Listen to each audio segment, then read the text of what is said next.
Greetings and welcome to your Oracle message for the day.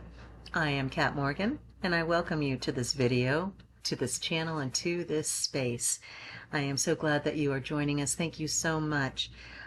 We have been going through the Enchanted Map Oracle cards deck from Colette Baron-Reid recently, and today's card is card number 51, Moonlight.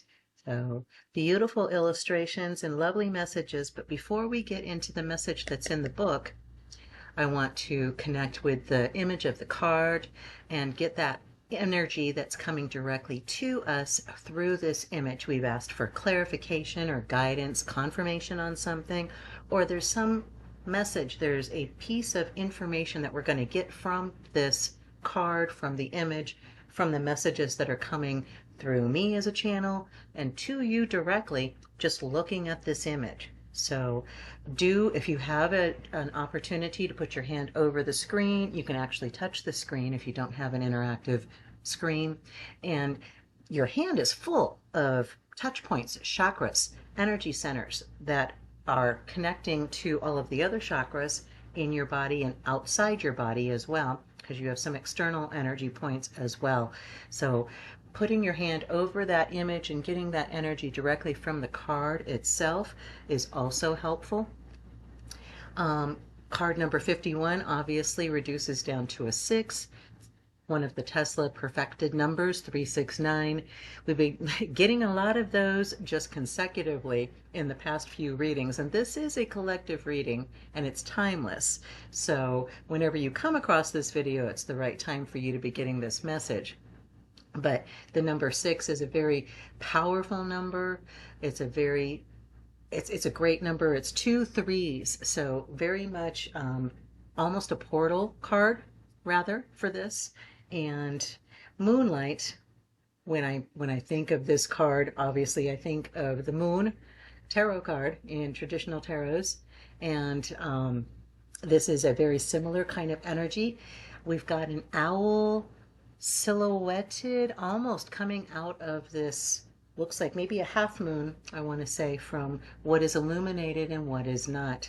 I get yin yang energy almost with the way that the shadow and the light show on the moon, as well as the normal lunar energy as well. So balance in this. We have an hourglass off to her left, and I will talk about her in a minute, but hourglass off to the left, and it looks like all the sand has run out, so she hasn't like started it over for the next cycle. She may be contemplating things that are completing, things that are being finished, things that are maybe releasing so that other things come in as well. But moon traditionally represents things that are occluded, things that are hidden, maybe things that are not illuminated in the sun. Personally, for me, I like walking in the moonlight, walking in the evenings. For one thing, I live in the desert, so it's generally cooler in this particular season when it's hot during the day, that it's rather nice walking in the evenings when the sun has gone down and it's cooler. But different birds come out at night, different insects come out at night. The mosquitoes are less likely to be out and moths are more likely to be out. It's magical. It feels like there's something special about that particular time of day, for me at least. Night doesn't bother me, doesn't scare me. I am not scared by what I cannot see. I want to find out what I cannot see and make sure if there's something that I want to add to my life that I can't see right now, that's maybe out of my radar scope, so to speak, right? Or things that should be out of my life that I shouldn't be really paying attention to, things that maybe irritate me or frustrate me. Putting that energy into things obviously just increases more of that energy, and we don't want to do that. So we release the frustration, we release that dark part of us, and welcome in more light and more wisdom and more knowledge. So a lot of different things that I'm getting from this card, but I love this entity. I call her a she. I feel a lot of feminine energy. She almost, I feel like she's a product of the Moonlight, that she's a fairy of the fae that are specifically born into certain kinds of environments, like into waters and streams and into crystals, for example, as far as earth goes. Moonlight, beings that are born into moonlight or born into the shafts of sunlight that come through the leaves of a tree. Those very special, very fleeting, not permanent by any means, but their energy is permanent and their blessings are permanent. So I get a very strong sense of welcome with this card, a lot of air energy. So again, what is known, what is not known. And you can find out anything you need to know. You don't have to be concerned about things that are hidden, because all things that you need to know are available to you. You simply have to open yourself. You have to, as it were, put on your night vision goggles and see clearly what may not be easily visible to you without those. And what are your night vision goggles? How do you do that? That's the wisdom that's coming to you directly through your heart, through your solar plexus, in coordination with your mind, your third eye, those three chakras, the crown, where the information is coming directly to you from the divine. All the wisdom you need, all the information, all the knowledge you need is within you. And we've talked about this in recent readings as well. What you are seeking is within you. That's the Rumi quote. What you are seeking is within you. And what we're all seeking is peace and love and joy. Really, those three things: peace, love, and joy. There's our perfected 3 number. So let's take a look in the book and find out what the reading says in here for card number 51, Moonlight. Your intuition allows you to see beyond the mundane, logical, and analytical. Follow it. Moonlight beckons. Come and trust your intuition to lead you into places that may not seem logical. Your hunches will be right on target. Resist second-guessing yourself, for your alternative perception is especially strong right now. You can see beyond the surface of things and truly read between the lines. This is a good time to use oracle cards or other systems of divination to gain information. Remember that the language of intuition is a symbolic one. It comes subtly through a hunch, a tingling, a clear sound, or an animal or object crossing your path.